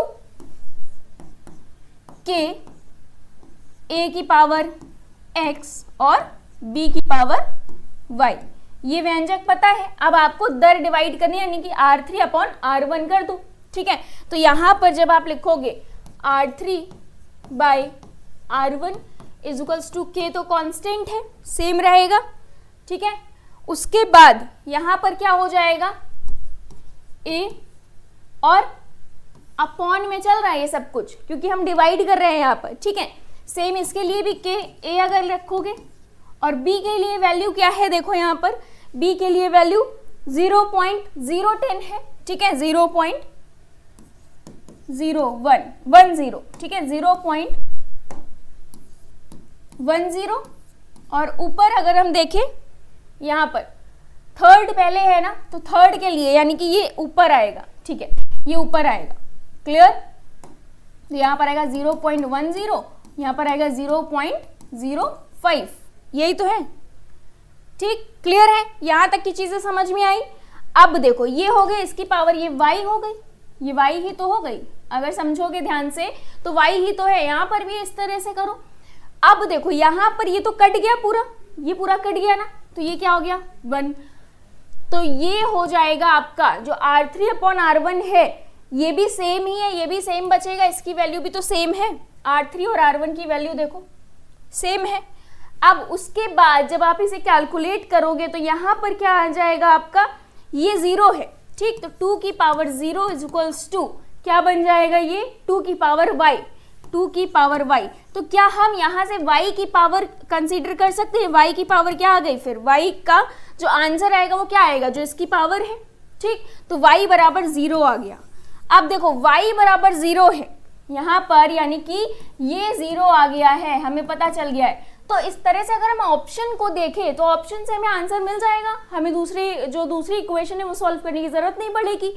तो b यहाँ पर क्या है? 0 है। तो कौन से ऑप्शन में b 0 है? देखो फर्स्ट ऑप्शन में ही b 0 है। तो यहाँ से हमें आसानी से आंसर मिल गया। तो कभी कभी हम क्वेश्चन को इस तरह से भी अटेम्प्ट कर सकते हैं, हमें पूरा सॉल्व नहीं करना पड़ेगा। ठीक है, क्लियर? तो यही सही हमें आंसर मिल गया। First option is the right option. Clear? चलो, क्लियर है इतना? चलो नेक्स्ट क्वेश्चन की तरफ बढ़ते हैं। 78 पढ़ो। 78 नंबर का क्वेश्चन क्या कह रहा है? अब ये बोल रहा है Cn माइनस उभय दंती लिगेंड है। ठीक है, बताओ Cn माइनस जो है वो उभय दंती लिगेंड है। क्यों है?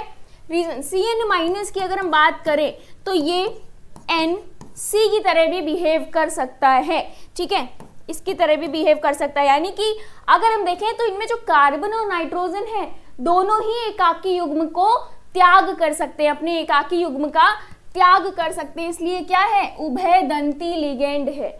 ठीक है, क्या है? उभय दंती लिगेंड है। तो आंसर क्या हो गया यहाँ पर? इसमें कई बंध है? नहीं, ये कह रहा है कार्बन ऋणात्मक आवेश के रूप में है या किलेट वलय का निर्माण करती है। फोर्थ ऑप्शन कह रहा है सी और एन, यानी कि कार्बन और नाइट्रोजन दोनों एकाकी युग्म त्याग कर सकते हैं। यही हमारा राइट आंसर हो गया। ठीक है, यही क्या हो गया? राइट आंसर हो गया। क्लियर? नेक्स्ट 79 नंबर का क्वेश्चन कह रहा है सल्फ्यूरिक अम्ल के विलयन का सामर्थ्य यानी कि शक्ति, यहां पर स्ट्रेंथ पूछा गया है। क्या? स्ट्रेंथ। ठीक है, कह रहे हैं ग्राम प्रति लीटर क्या है। ठीक है, स्ट्रेंथ पूछी जा रही है ग्राम प्रति लीटर में। कह रहा है जिसका 12 ml N/10 सोडियम हाइड्रोक्साइड विलयन के 15 ml को उदासीन कर देता है। तो सबसे पहले तो हमें N2 निकालना पड़ेगा, N1 पता है, तो फॉर्मूला क्या लगेगा? N1V1 = N2V2। ठीक, ये पता चल जाएगा तो हम स्ट्रेंथ निकाल लेंगे। स्ट्रेंथ का फॉर्मूला आप सभी को पता है, क्या होता है? नॉर्मलता गुणे तुल्यांकी भाग। ठीक, अब देखो N1 कैसे पता चला? N1 का मान रखो, क्या हो जाएगा? N/10 यानी कि 1/10 कर सकते हैं इसे, इनटू V1 क्या दे रखा है? 12 ml दे रखा है। क्या दे रखा है? 12। ठीक, उसके बाद N1V1 है, उसके बाद बताओ क्या हो जाएगा? 12 ml N/10 सोडियम हाइड्रोक्साइड विलयन के 15 ml को। अच्छा, तो यहां पर ये हो जाएगा 15। N2 निकालना है हमें, V2 क्या है? 12 है। ठीक, तो अब इसे सॉल्व करोगे तो N2 यहां से निकाल लोगे, N2 निकालोगे तो आंसर क्या आ जाएगा आपके पास? N2 यहां पर निकालोगे तो ये क्या हो जाएगा? डिवाइड में चला गया ये। ठीक, ये इधर डिवाइड में चला गया तो बचा क्या? आंसर आपको मिलेगा 0.125। ये मिल गया N2। ठीक, ये N2 मिल गया। अब देखो स्ट्रेंथ के लिए फॉर्मूला क्या होता है? यहाँ पर नॉर्मलता गुणे तुल्यांकी भार। ठीक, ये इसके लिए फॉर्मूला है, ये यहाँ पर हम फाइंड आउट कर रहे हैं। कितना है? 0.125। तुल्यांकी भार निकालोगे, अगर H2SO4 के लिए बोल रहा है तो यहाँ पर कितना हो जाएगा? 98 डिवाइड बाय 2 कितना हो गया? 49। ठीक, सॉल्व करो, क्या आ जाएगा? जब आप सॉल्व करोगे तो यहाँ पर जो आंसर आपको मिलेगा 6.125 ग्राम पर लीटर। ठीक है, यही आंसर है। ठीक है, यही आंसर है। तो आंसर क्या हो गया? ऑप्शन में देखो, fourth option is right option. Clear? चलो नेक्स्ट 80 नंबर का क्वेश्चन। 80 नंबर का क्वेश्चन कह रहा है उदासीन लिगेंड बताओ। अगर हम क्लोरिडो की बात करें तो ये Cl माइनस, हाइड्रोक्सिडो की बात करें तो OH माइनस। ठीक, अमाइन की बात करें यहाँ पर अमोनिया। ठीक, ऑक्सिलेटो की बात करें तो C2O4 2 माइनस। यहाँ पर देखो तीनों ही क्या है? ऋणात्मक लिगेंड है। उदासीन कौन है? अमीन। ठीक, उदासीन कौन सा हो गया यहाँ पर? Third one. तो यही हमारा राइट आंसर हो गया। ठीक, थर्ड वन, बाकी के ऑप्शन यहाँ पर गलत होते हैं। इतना क्लियर है? चलो नेक्स्ट 81 नंबर का क्वेश्चन कह रहा है कौन सा एक अणु संख्य गुणधर्म नहीं है। कंसेप्चुअल क्वेश्चन है, कौन सा एक है जो अणु संख्य गुणधर्म नहीं है। परासरण दाब है, ठीक है, वाष्प दाब में सापेक्ष कमी है, ये भी आप सबने पढ़ रखा है जहां पर आपको अणु संख्य गुणधर्मों के बारे में बताया गया है। थर्ड कह रहा है अपवर्तनांक, ठीक, अपवर्तनांक नहीं है, अणु संख्य गुणधर्म में जो अपवर्तनांक होता है वो नहीं है।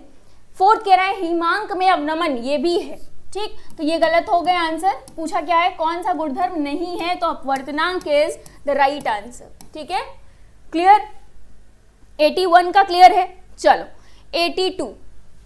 82 कह रहे हैं जब Zn को Cu इलेक्ट्रोड, Zn और Cu इलेक्ट्रोड जुड़े होते हैं तो डेनियल सेल में धारा की दिशा बताओ। देखो डेनियल सेल की अगर हम बात करें, ठीक है, यहाँ पर ये लवण से 2 इस तरह से जुड़ा होता है, यहाँ पर इलेक्ट्रोड है और यहाँ पर इलेक्ट्रोड है, ठीक है। अब देखो ये जो इलेक्ट्रोड है इधर कॉपर का हो जाएगा, इधर जिंक का हो गया। यहाँ पर क्या होता है, ऑक्सीकरण हो रहा होता है। अगर हम देखें ये क्या है, एनोड है, ये क्या है, एनोड है, ये क्या है, कैथोड है, ठीक। जिंक वाला जो है वो क्या है, एनोड है, और कॉपर वाला क्या है, कैथोड है। इतना समझ में आया। यहाँ पर अपचयन हो रहा है, यहाँ पर क्या हो रहा है, ऑक्सीकरण हो रहा है, ठीक। अब देखो यहाँ पूछा जा रहा है कि धारा की दिशा बताओ। यहाँ पर सबसे पहले अगर हम बात करें तो जो इलेक्ट्रॉन का फ्लो होता है, इलेक्ट्रॉन का फ्लो इस तरह से होता है, ठीक है, इलेक्ट्रॉन इस तरफ को जा रहे होते हैं, Zn to Cu।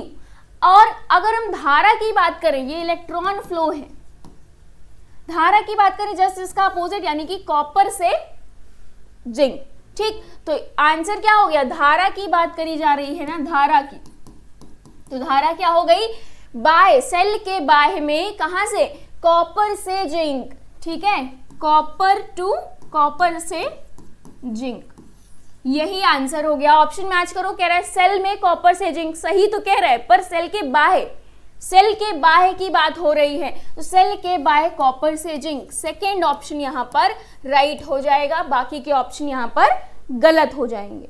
क्लियर। अच्छा, यहीं पर अगर धारा की जगह इलेक्ट्रॉन का पूछता तो ये उल्टा हो जाता, इलेक्ट्रॉन का फ्लो इधर जा रहा है, ठीक है, समझ आया 82। चलो तो आंसर नंबर 82 का second is the right. Next 83 कह रहा है निम्नलिखित में से कौन सा सही है। अगर देखो तो ये सारे ही क्या है, सारे फॉर्मूले हैं, एनसीईआरटी में दे रखे हैं। E0 सेल के लिए जब हम कैलकुलेट करते हैं तो कैथोड का एसआरपी यानी कि स्टैंडर्ड रिडक्शन पोटेंशियल, ठीक है, मानक अपचयन विभव, माइनस एनोड का मानक अपचयन विभव करते हैं। इसी तरह दूसरा फॉर्मूला कैथोड के एसआरपी प्लस एनोड के एसओपी यानी कि क्या हो गया, स्टैंडर्ड ऑक्सीडेशन पोटेंशियल। हिंदी बताओ, इसकी हिंदी क्या हो गई, मानक ऑक्सीकरण अपचयन, यहां पर विभव, ठीक, विभव, ठीक है, ये इसकी। इसी तरह एसआरपी की समझ में आ जाएगा, सेम रहेगा, रिडक्शन लग जाएगा, यहां पर अपचयन हो जाएगा।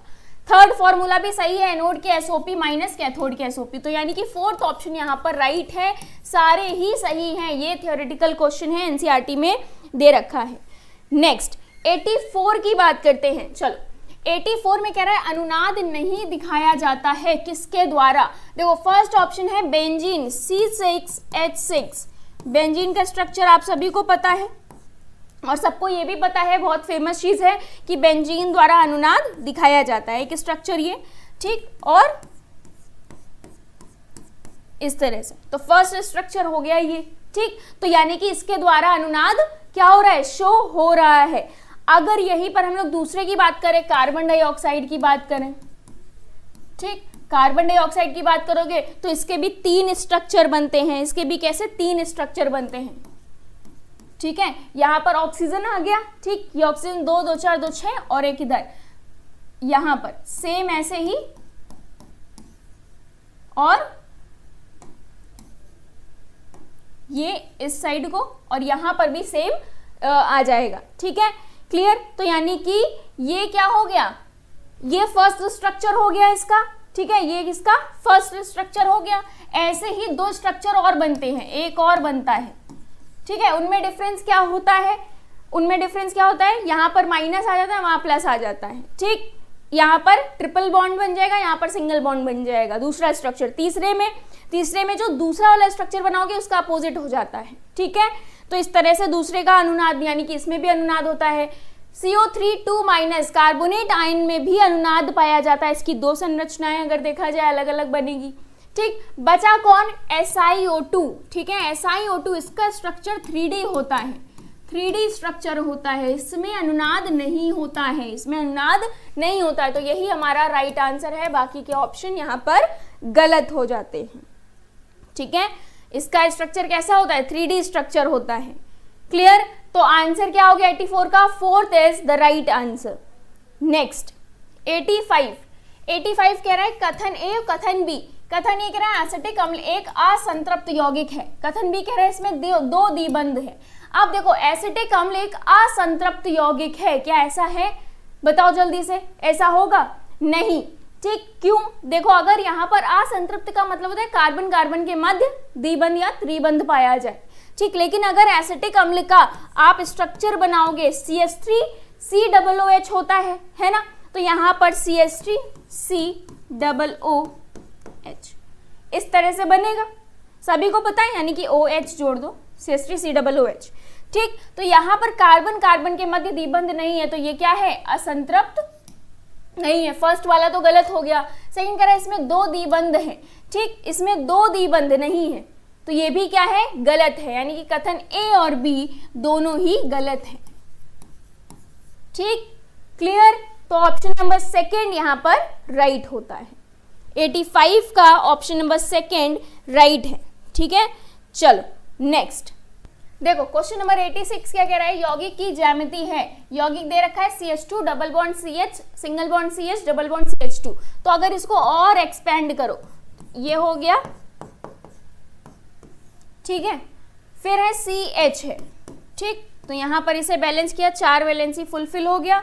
फिर यहां पर क्या हुआ, एक C आया और फिर से H है। ठीक, तो यहां पर तो ये फुलफिल है। अगर हम दूसरे वाले की बात करें, ठीक, C और C के बीच डबल बॉन्ड, फिर से एक C आया, 4 है ना, 1 2 3 4। ठीक, अब देखो फुलफिल हो गया, ये कार्बन फुलफिल्ड है, ये कार्बन फुलफिल्ड है, ये भी कार्बन और इधर ये भी। ठीक, ये स्ट्रक्चर समझ में आया। अब देखो यहाँ पर जो चारों C है, ये C और ये भी, ये चारों C sp2 संकरित हैं। ठीक है, ये चारों C कैसे हैं, sp2 संकरित हैं, तो इसकी ज्यामिति कैसी हो जाएगी, समतलीय हो जाएगी। कैसी हो जाएगी, समतलीय हो जाएगी। ठीक है, जल्दी से नोट डाउन करो इसे, ये बंद नहीं है, ये इधर बताने के लिए है। ठीक है, जल्दी से नोट डाउन करो। देखो C इधर डबल बॉन्ड, फिर इधर C डबल बॉन्ड आ गया, फिर C CH। ठीक, उधर से मैच करते जाना। फिर उसके बाद है ये वाला C और यहाँ पर एक H लग गया है, फिर डबल बॉन्ड CH2। ठीक, क्लियर है। चलो, तो आंसर क्या हो गया इसका, 3rd ऑप्शन, समतलीय, प्लेनर। ठीक है, समतलीय। बाकी के ऑप्शन यहाँ पर गलत हो जाते हैं। चलो नेक्स्ट क्वेश्चन की बात करें। 86 सभी को समझ में आ गया है, 86 का 3rd। नेक्स्ट 87 में पूछ रहा है IUPAC नाम बताओ। अब देखो इस स्ट्रक्चर को ध्यान से देखो, यहाँ पर एक एल्डिहाइड समूह है, यहाँ पर अल्कोहल है। तो नंबरिंग हम यहाँ से शुरू करेंगे, 2 3 4 और 5। ठीक, 5 की श्रृंखला बन रही है। सबसे पहले तो पेंटेन वाला जो होगा वही आंसर होगा हमारा। तो अगर देखो तो पेंटेन सब में ही है। ठीक, तो यहां से तो हम नहीं निकाल पाए। 2 पर हाइड्रोक्सी होगा, ये तो पता है, 2 पर हाइड्रोक्सी, तो यानी कि ये कट गया और ये भी कट गया। 2 पर हाइड्रोक्सी कौन सा है, यानी कि ऊपर वाला कटा ना, ये कट गया। ठीक है, ये कट गया।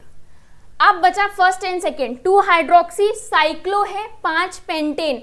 अब देखो यहाँ पर ये और ये सेम है बिल्कुल, बस डिफरेंस क्या है, पेंटेनल, यहाँ पर इसका जो सफिक्स लगाया जाता है पेंटेनल और यहाँ कार्बल्डिहाइड। ठीक, ऐसा क्यों किया गया, अगर ये रिंग के पास होता, रिंग के अंदर होता मतलब उसमें अंदर होता तो ये 6 की रिंग बन जाती, तब ये नाम पॉसिबल ना हो पाता और रिंग भी फिर हमारी डिफरेंट होती, साइक्लोहेक्सेन बन जाती।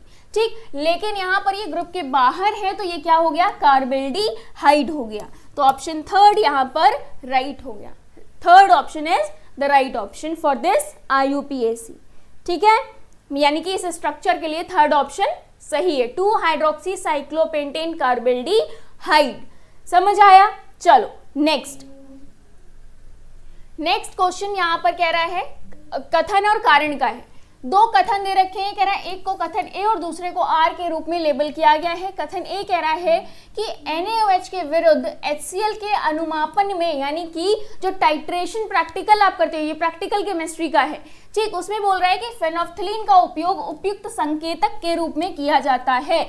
बिल्कुल सही, यहाँ पर टाइट्रेशन में हम लोग फेनोल्फ्थलीन का यूज करते हैं। ठीक है, संकेतक यानी कि इंडिकेटर की बात कर रहा है कि इंडिकेटर की तरह इसका यूज किया जाता है, किसका, फेनोल्फ्थलीन का। ठीक, तो ये तो सही है, ये ट्रू है। कारण देख लेते हैं। कारण कह रहा है फेनोल्फ्थलीन क्षारीय माध्यम में गुलाबी रंग देता है।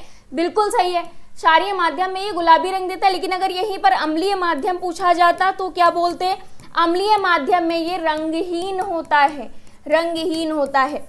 दोनों सही है, ये भी ट्रू है, लेकिन इन दोनों में कोई ऐसा संबंध नहीं है, क्योंकि ये यहाँ पर अलग चीज बता रहा है कि जो अनुमापन हम लोग करते हैं NaOH के विरुद्ध HCl में, तो उसके लिए फेनोल्फ्थलीन एज अ इंडिकेटर यूज करते हैं। सेम चीज यही कारण में बोल रहा है कि फेनोल्फ्थलीन क्षारीय माध्यम में गुलाबी रंग देता है। तो दोनों चीजें सही तो हैं, पर एक दूसरे का यहाँ पर आर जो है वो सही व्याख्या नहीं कर रहा है इसकी। ठीक है, दोनों अलग अलग चीजों के बारे में बता रहे हैं, बट दोनों सही है, सत्य है। ठीक, तो आंसर क्या हो जाएगा, यहाँ पर व्याख्या सही नहीं कर रहा है। ठीक है, व्याख्या सही नहीं कर रहा, तो कथन ए और कारण दोनों सत्य हैं, लेकिन कारण आर कथन ए की सही व्याख्या नहीं है। ऑप्शन नंबर 2 यहाँ पर राइट हो गया। ठीक है, option number 2 is the right answer. समझ में आ गया? चलो नेक्स्ट क्वेश्चन देखते हैं। ठीक है, नेक्स्ट क्वेश्चन 89 नंबर का क्वेश्चन क्या है, सर्वाधिक स्थिर कार्बन ऋणायन है। तो यहाँ पर अगर ग्रुप आप बुक में देखोगे तो सबसे ज्यादा प्रायोरिटी NO2 की दी गई है। ठीक, तो इस हिसाब से यही हमारा राइट आंसर हो जाएगा, बाकी के ऑप्शन यहाँ पर कट हो जाएंगे। तो सर्वाधिक स्थिर कार्बन ऋणायन कौन हो जाएगा, फर्स्ट ऑप्शन, यहाँ पर फर्स्ट ऑप्शन राइट हो जाएगा। ठीक है, चलो नेक्स्ट 90 नंबर का क्वेश्चन देखते हैं। ये कह रहा है निम्नलिखित में से कौन सा एक अनएरोमेटिक है। अच्छा, एरोमेटिक होने के लिए क्या कंडीशन होनी चाहिए, ये बताओ जल्दी से एक एक करके। एरोमेटिक होने के लिए पहली कंडीशन क्या होती है, बताओ जल्दी से, कि वो चक्रीय होना चाहिए, वो चक्रीय होना चाहिए। बिल्कुल सही। दूसरी कंडीशन क्या होती है एरोमेटिक होने के लिए, वो समतलीय होना चाहिए। ठीक है, तीसरी क्या होती है, हकल नियम का पालन करना चाहिए। ठीक है, हकल नियम क्या होता है, हकल नियम जल्दी से बताओ। 4n+2 pi electrons. ठीक है, 4n+2 पाई इलेक्ट्रॉन। और क्या होना चाहिए, कौन सी स्थिति है एरोमेटिक होने के लिए, उनमें अनुनाद होना चाहिए, रेजोनेंस। ठीक है, अनुनाद। ये कंडीशंस होती हैं किसी भी यौगिक के एरोमेटिक होने के लिए। ठीक है, तो अगर हम यहाँ पर हकल नियम के अनुसार ही देखें तो फर्स्ट वाला, इसमें देखो रेजोनेंस भी है, चक्रीय भी है, समतलीय भी है, और हकल नियम अगर आप देखना चाहते हो तो 4n+2 पाई मैच कर लो, यहाँ पर 3 रख दो, कितना आ जाएगा, यहाँ पर 6 पाई बन जाएगा। ये कितना बन जाएगा, 6 पाई। ठीक है, एक रिंग है ना, तो यहाँ पर 1 रख दिया n बराबर। सेम यहाँ पर देखो 2 रिंग है तो कितना हो जाएगा, 4 दूनी 8 और 2 10। ठीक, ये भी हकल नियम का पालन कर रहा है। ठीक है, थर्ड देखो, यहाँ पर थर्ड तीनों नियम फॉलो कर रहा है। यहाँ पर अगर रखोगे तो 6 पाई हो जाएगा। फोर्थ वाले को अगर देखोगे तो ये कैसा है, ये अनएरोमेटिक है। क्या है, अनएरोमेटिक है, क्योंकि इसमें हकल नियम लगाओगे तो देखो, हकल नियम लगाओगे तो यहाँ पर 4 पाई इलेक्ट्रॉन ही आएगा, 4 पाई। ठीक, तो फोर्थ ऑप्शन ही यहाँ पर राइट ऑप्शन होगा, बाकी के ऑप्शन गलत हो जाएंगे। क्लियर? 90 नंबर का समझ में आया। चलो नेक्स्ट 91 नंबर कह रहा है कार्बन और ऑक्सीजन के बंध लंबाई न्यूनतम है किसमें? ठीक, तो ऑप्शन दे रखे सबसे पहले CO की बात हो रही है, CO की बात हो रही है। अच्छा, बंध लंबाई पूछेंगे, आप सभी को पता है जो बंध कोटि होती है, बंध कोटि वो बंध लंबाई के इनवर्सली प्रोपोर्शनल होती है, व्युत्क्रमानुपाती होती है बंध लंबाई। ठीक है, तो क्या हम यहां से बंध कोटि अगर फाइंड आउट कर ले तो जिसकी बंध कोटि ज्यादा होगी उसकी बंध लंबाई न्यूनतम होगी, न्यूनतम ही पूछा गया, यानी कि ये बढ़ेगा तो ये घटेगा, और पूछा क्या गया है क्वेश्चन में? न्यूनतम, हमें चाहिए भी न्यूनतम। ठीक, तो यहाँ पर जो बंध कोटि ज्यादा होगी उसकी बंध लंबाई कम होगी। बंध कोटि कैसे फाइंड आउट करोगे? इलेक्ट्रॉन काउंट कर लो। CO में अगर इलेक्ट्रॉन काउंट करोगे तो कितने आ रहे हैं जल्दी से बताओ? ये 8 है, ये 6, 14 इलेक्ट्रॉन। कितनी हो गई इसकी यहाँ पर? 3 हो गई। कितनी हो गई? 3 हो गई। कार्बन डाइऑक्साइड के लिए काउंट करो, कितना हो जाएगा यहाँ पर? 2 हो जाएगी। ठीक है, कार्बन डाइऑक्साइड के लिए। कार्बोनेट आयन के लिए अगर काउंट करोगे तो कितनी हो जाएगी? 1.33 आएगी। ठीक है, 1.33 आएगी। HCO माइनस के लिए काउंट करोगे तो कितनी आ जाएगी?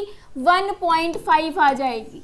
ठीक है, अब देख लो किसकी बंध कोटि ज्यादा है, तो अगर यहाँ पर देखोगे बंध कोटि किसकी ज्यादा है? फर्स्ट ऑप्शन की, यानी कि इसकी बंध कोटि ज्यादा है, इसी की बंध लंबाई न्यूनतम हो जाएगी। तो आंसर क्या हो जाएगा? First option. आंसर क्या हो जाएगा? First option. ठीक है, समझ आ गया। चलो नेक्स्ट 92 कह रहा है दो रंगहीन गैसों को मिलाने पर घना सफेद धुआं बनता है।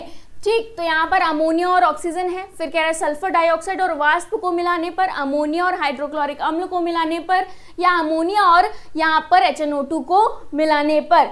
तो आंसर क्या हो जाएगा? यहाँ पर जो आंसर होगा वो अमोनिया और HCl की जब क्रिया कराते हैं तो यहाँ पर अमोनियम क्लोराइड बनता है, और इसका जो यहाँ पर जो धुआं होता है वो वाइट और कैसा? डेंस्ड होता है। ठीक है, यानी कि घना होता है। तो यही हमारा राइट आंसर हो जाएगा। ये दोनों रंगहीन गैसें मिलकर सफेद धुआं बना रही होती। ठीक है, तो आंसर क्या हो गया? थर्ड ऑप्शन राइट ऑप्शन हो गया।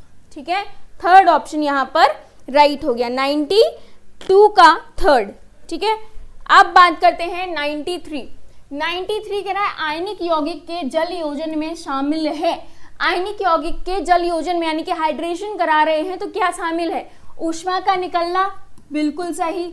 आकर्षण बल का दुर्बल होना, ये भी सही है।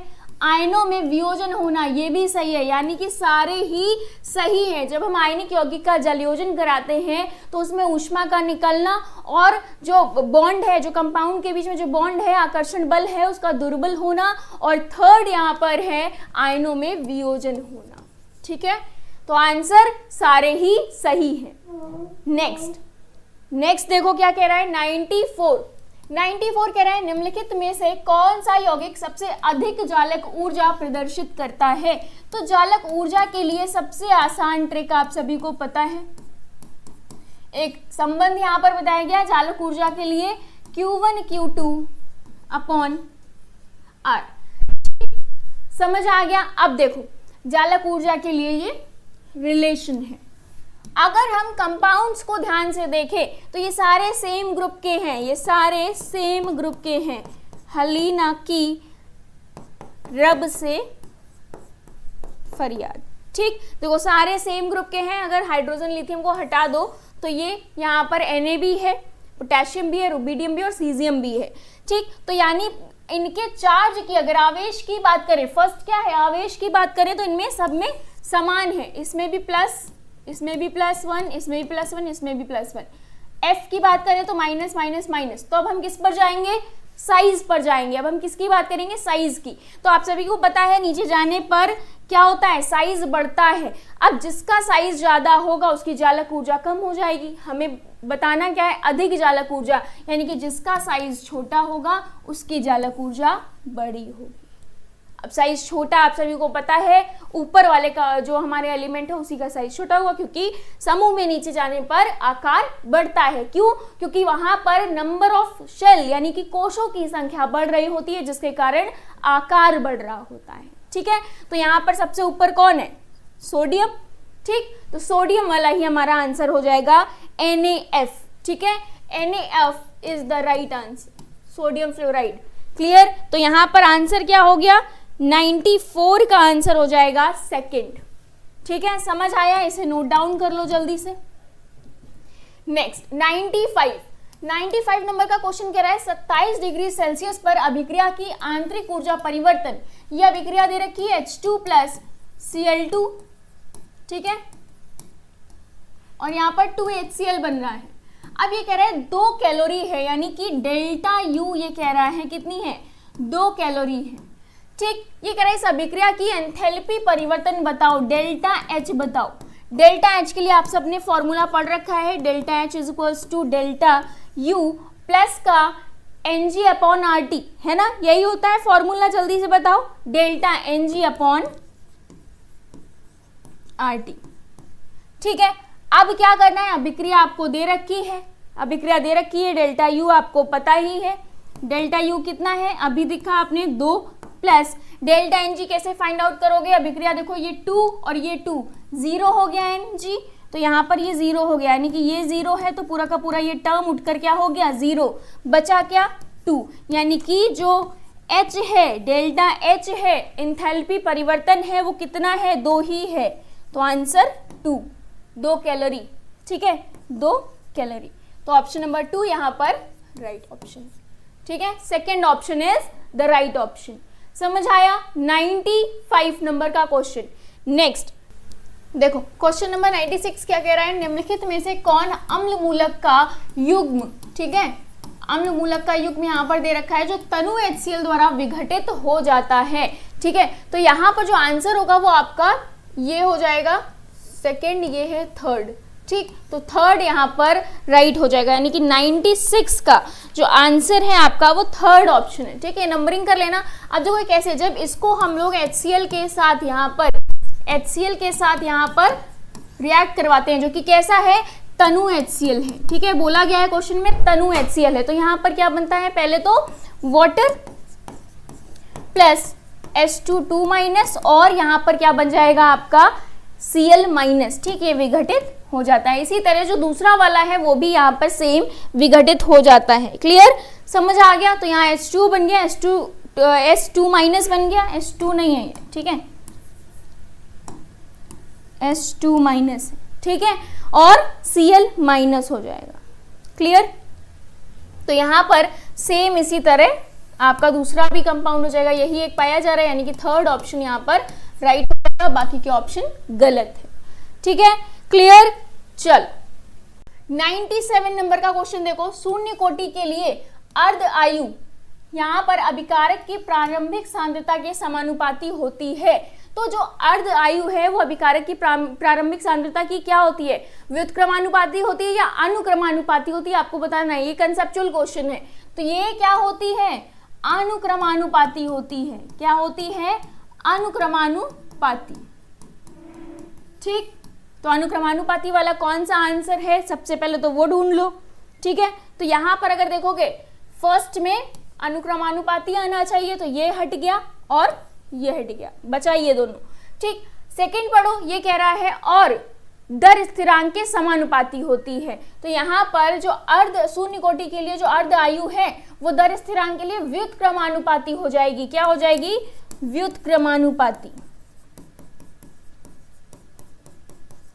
ठीक है, तो यहाँ पर फोर्थ ऑप्शन राइट ऑप्शन है। फर्स्ट अनुक्रमानुपाती, सेकंड व्युत्क्रमानुपाती, बाकी के ऑप्शन यहाँ पर गलत हो जाते हैं। ठीक है, चलो नेक्स्ट 98 नंबर का क्वेश्चन कह रहा है BaCl2 NaCl और ग्लूकोज के समान मोलर विलयन का परासरण दाब क्रम क्या होगा? जो जितना ज्यादा वियोजित होगा, ठीक है, जिसके जितने ज्यादा आयन होंगे उसका परासरण दाब उतना ही अधिक होगा। तो यहाँ BaCl2 की बात करोगे, अगर BaCl2 Ba प्लस और 2Cl माइनस, यहाँ कितने हैं? 3। ठीक है, ध्यान से देखना। फर्स्ट दूसरा क्या है NaCl, Na+ और Cl-, यहाँ पर कितने हो गए 2। ग्लूकोज की अगर बात करोगे तो वहां पर 1 होगा, वहां पर क्या होगा 1 होगा, तो सबसे ज्यादा है BaCl2, ठीक है, फिर है NaCl, फिर कौन है ग्लूकोज, यही क्रम बनेगा, यही राइट आंसर है। तो देख लो ये कहां पर है, फर्स्ट ऑप्शन में ग्लूकोज है, नहीं गलत, सेकंड ऑप्शन में BaCl2 NaCl ग्लूकोज, यही हमारा राइट आंसर है, बाकी के ऑप्शन गलत हो जाते हैं, ठीक है। 98 समझ में आया। चलो नेक्स्ट कह रहा है 99 नंबर का, यहां पर एनिलीन दे रहा है, ये कंपाउंड एनिलीन दे रहा है, किसकी उपस्थिति में एनिलीन नहीं बनेगा। तो यहां पर देखो जितने भी ये दे रखे हैं इनमें अगर अपचयन होगा तब तो एनिलीन बनेगा, ठीक है। हमें क्या बनाना है, एनिलीन बनाना है, यानी कि ये क्या है, यहाँ NH2 लग जाएगा ना, एनिलीन है, NO2 से NH2 लग जाएगा, यानी कि अपचयन होना चाहिए। तो अगर हम फर्स्ट वाले की बात करें तो यहाँ पर भी अपचयन हो रहा होगा, यहाँ पर भी अपचयन हो रहा होगा, और ये तो खुद आपको दिख रहा है अपचयन हो रहा होगा। H2SO4 क्या करेगा, ऑक्सीकरण कर देगा, जिसकी वजह से क्या हो जाएगा, जो एनिलीन है वो नहीं बन पाएगा, ठीक है।